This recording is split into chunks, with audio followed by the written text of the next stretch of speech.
عبداللہ بن مسعود رضی اللہ عنہ نے بیان کیا کہ رسول اللہ صلی اللہ علیہ وسلم نے فرمایا، جب بھی کوئی انسان ظلم سے قتل کیا جاتا ہے تو آدم علیہ السلام کے سب سے پہلے بیٹے قابیل کے نامہ اعمال میں بھی اس قتل کا گناہ لکھا جاتا ہے، کیونکہ قتل ناحق کی بنیاد سب سے پہلے اسی نے قائم کی تھی۔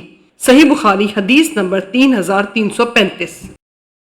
عبداللہ بن عمر رضی اللہ عنہما نے بیان کیا کہ رسول اللہ صلی اللہ علیہ وسلم لوگوں میں خطبہ سنانے کھڑے ہوئے، پہلے اللہ تعالیٰ کی اس کی شان کے مطابق ثنا بیان کی، پھر دجال کا ذکر فرمایا اور فرمایا کہ میں تمہیں دجال کے فتنے سے ڈراتا ہوں، اور کوئی نبی ایسا نہیں گزرا جس نے اپنی قوم کو اس سے نہ ڈرایا ہو۔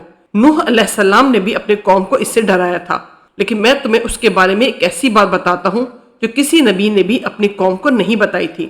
تمہیں معلوم ہونا چاہیے کہ دجال کانا ہوگا اور اللہ تعالیٰ اس عیب سے پاک ہے۔ صحیح بخاری حدیث نمبر 3337۔ ابو ہریرہ رضی اللہ عنہ نے بیان کیا کہ انہوں نے سنا کہ نبی کریم صلی اللہ علیہ وسلم نے فرمایا، کیوں نہ میں تمہیں دجال کے متعلق ایک ایسی بات بتا دوں جو کسی نبی نے اپنی قوم کو اب تک نہیں بتائی۔ وہ کانا ہوگا اور جنت اور جہنم جیسی چیز لائے گا، بس جسے وہ جنت کہے گا در حقیقت وہی دوزخ ہوگی، اور میں تمہیں اس کے فتنے سے اسی طرح ڈراتا ہوں جیسے نوح علیہ السلام نے اپنی قوم کو ڈرایا تھا۔ صحیح بخاری حدیث نمبر 3338۔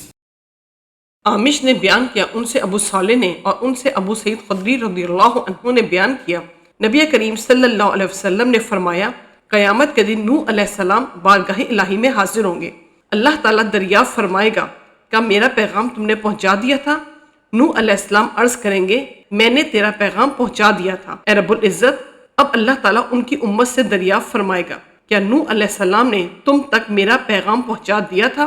وہ جواب دیں گے کہ نہیں، ہمارے پاس تیرا کوئی نبی نہیں آیا۔ اس پر اللہ تعالیٰ نوح علیہ السلام سے دریافت فرمائے گا، اس کے لیے آپ کی طرف سے کوئی گواہی بھی دے سکتا ہے؟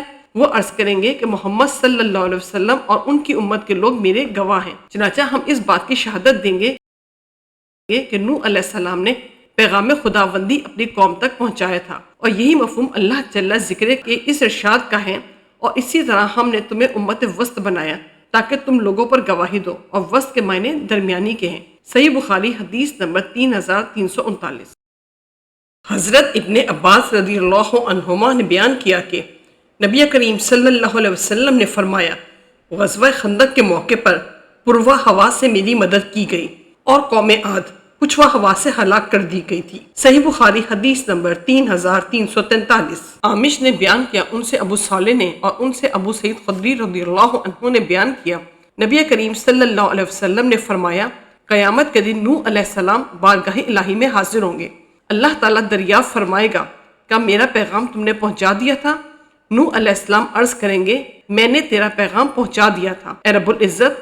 اب اللہ تعالیٰ ان کی امت سے دریافت فرمائے گا، کیا نوح علیہ السلام نے تم تک میرا پیغام پہنچا دیا تھا؟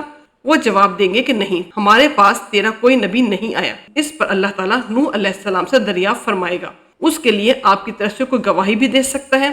وہ عرض کریں گے کہ محمد صلی اللہ علیہ وسلم اور ان کی امت کے لوگ میرے گواہ ہیں۔ چنانچہ ہم اس بات کی شہادت دیں گے کہ نوح علیہ السلام نے پیغام خداوندی اپنی قوم تک پہنچایا تھا، اور یہی مفہوم اللہ جل ذکر کے اس ارشاد کا ہے، اور اسی طرح ہم نے تمہیں امت وسط بنایا تاکہ تم لوگوں پر گواہی دو، اور وسط کے معنی درمیانی کے ہیں۔